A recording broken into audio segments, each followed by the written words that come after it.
নমস্কার প্রিয় দর্শক বন্ধু, আপনাদের সকলকে সম্পূর্ণ অ্যান্ড সোমাস কিচেনে স্বাগত জানাই।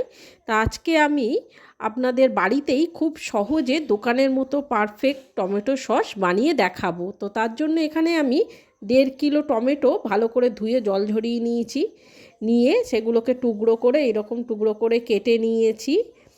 আর এদিকে একটা রসুন ছাড়িয়ে নিয়েছি, 1 ইঞ্চি আদা নিয়েছি, 2টো পেঁয়াজ কুচো করে নিয়েছি আর কিছুটা পাকা তেঁতুল নিয়েছি। তো এবারে গ্যাসের মধ্যে একটা কড়াই বসিয়ে সেই টুকরো করে রাখা টমেটোগুলো সব ঢেলে দিলাম। দিয়ে এবার বাকি পেঁয়াজ আদা রসুনের টুকরোগুলোও এর মধ্যে দিয়ে দিলাম। দিয়ে কিছুটা নাড়াচাড়া করে এগুলো একসঙ্গে সব মিশিয়ে নিতে হবে। এরকম একসঙ্গে মেশানো হয়ে গেলে তখন আমি ঢাকা দিয়ে 10 মিনিটের মতো এটাকে সেদ্ধ হতে দেবো। এখানে কোনো জল দিতে হবে না, কারণ টমেটো থেকেই জল বেরোবে প্রচুর। 10 মিনিট পর ঢাকা খুলে দেখতেই পাচ্ছেন টমেটো থেকে কতটা জল বেরিয়েছে, আর টমেটোটাও পুরোটা সেদ্ধ হয়ে সব কিছু গলে গেছে। তো এবারে আমি খানিকক্ষণ নাড়াচাড়া করে নিয়ে এবারে গ্যাসটাকে অফ করে এটাকে ঠান্ডা হতে দেব।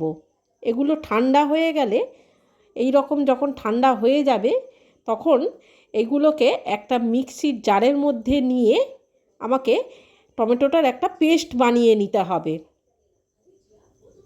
তো এইরকম একটা পেস্ট বানিয়ে নিয়েছি। নিয়ে একটা ছাঁকনির সাহায্যে এবার টমেটোর পিউরিটাকে আমাদের আলাদা করে নিতে হবে। টমেটোর রসটাকে এবার এই ছাঁকনির সাহায্যে ভালো করে ছেঁকে নিয়ে এরকমভাবে ভালো করে ছেঁকে নিয়ে আলাদা করে নিতে হবে। আর টমেটোর এই খোলা দানাগুলোকে আলাদা করে দিতে হবে। তো এইভাবেই সমস্ত টমেটোটাকে আমি রসগুলোকে ছেঁকে নিয়ে আলাদা করে নিতে হবে। দেখতেই পাচ্ছেন আমি সমস্ত টমেটোর রসটাকে আলাদা করে নিয়েছি এইভাবে ছেঁকে। এখানে আমার এতটা রস বেরিয়েছে ওই টমেটোগুলো থেকে, যেটা আমি দুটো ভাগে ভাগ করে নিয়েছি এক জায়গায় ধরেনে বলে। এবার গ্যাসে কড়াই বসিয়ে সমস্ত টমেটোর এই রসটাকে আমাদের ঢেলে দিতে হবে। ঢেলে দিয়ে এখানে আমি 250 চিনি নিয়েছি, 250 গ্রাম চিনি পুরোটাই এর মধ্যে দিয়ে দিলাম। দিয়ে কিছুক্ষণ নাড়াচাড়া করে নিয়ে এর মধ্যে 2 চামচ কাশ্মীরি গুঁড়ো লঙ্কা আমি দিয়ে দিলাম। দিয়ে এবার ভালো করে টমেটো রসের সাথে এগুলোকে আমাদের মিশিয়ে নিতে হবে। মিশিয়ে নিয়ে যেই ফুটে উঠবে তখনই 5 মিনিট ফোটার পর আমি এখানে 100 গ্রামের মতো বাতাসা দিয়ে দিলাম।